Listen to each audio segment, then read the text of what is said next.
le candidat de l'opposition sénégalaise, Bassirou Diomaye Faye, pourrait être officiellement déclaré vainqueur de l'élection présidentielle d'ici la fin de la semaine, marquant ainsi une ascension remarquable et rapide vers la plus haute fonction de l'État.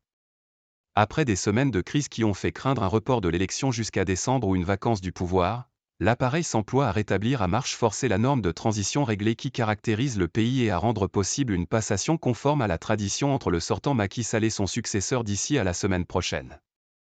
Autour du Conseil constitutionnel maintenant d'examiner d'éventuels recours de candidats et de déclarer M. Faye définitivement vainqueur, ou d'annuler l'élection, hypothèse hautement invraisemblable.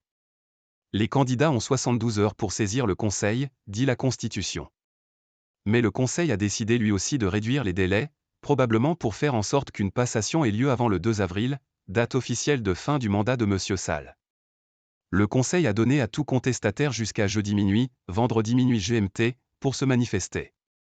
Il a invoqué les circonstances exceptionnelles ayant entraîné la compression de tous les délais.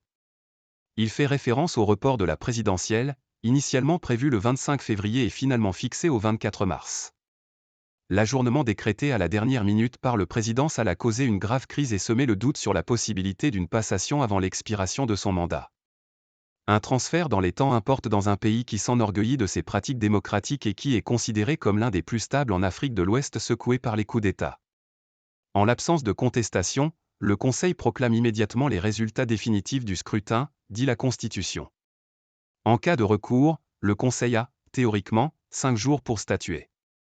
Les adversaires de M. Faye ont reconnu sa victoire et aucun n'a jusqu'alors exprimé publiquement l'intention de soulever d'objection.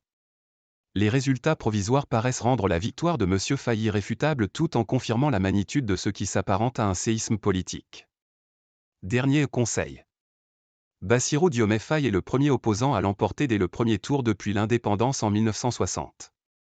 Jamais porté à une fonction élective nationale auparavant, il devrait devenir à 44 ans le 5e et plus jeune président du pays de 18 millions d'habitants. Son avènement pourrait annoncer une profonde remise en cause systémique. Il se présente comme l'homme de la rupture avec 12 années de présidence Sall, du rétablissement d'une souveraineté bradée selon lui à l'étranger, et d'un panafricanisme de gauche. Il fait vœu de combattre la corruption et l'injustice. Face à l'éventualité d'une vacance de pouvoir, le président Sall a dit plusieurs fois qu'il serait parti le 2 avril, même si le Conseil constitutionnel a laissé la porte ouverte à une prolongation si nécessaire. Le Conseil des ministres qu'il a présidé mercredi était le dernier, selon le communiqué de ses services. Il a demandé au gouvernement de prendre toutes les dispositions requises pour préparer les dossiers de passation, en vue de l'installation dans les meilleures conditions du nouveau président, dit le communiqué. Les 3 dernières années de la présidence Sall ont été marquées par les retombées des crises globales, un farouche bras de fer avec l'opposition anti-système et les troubles intérieurs. Le Sénégal a connu un nouvel accès de fièvre en février quand M. Sall a décrété l'ajournement de l'élection.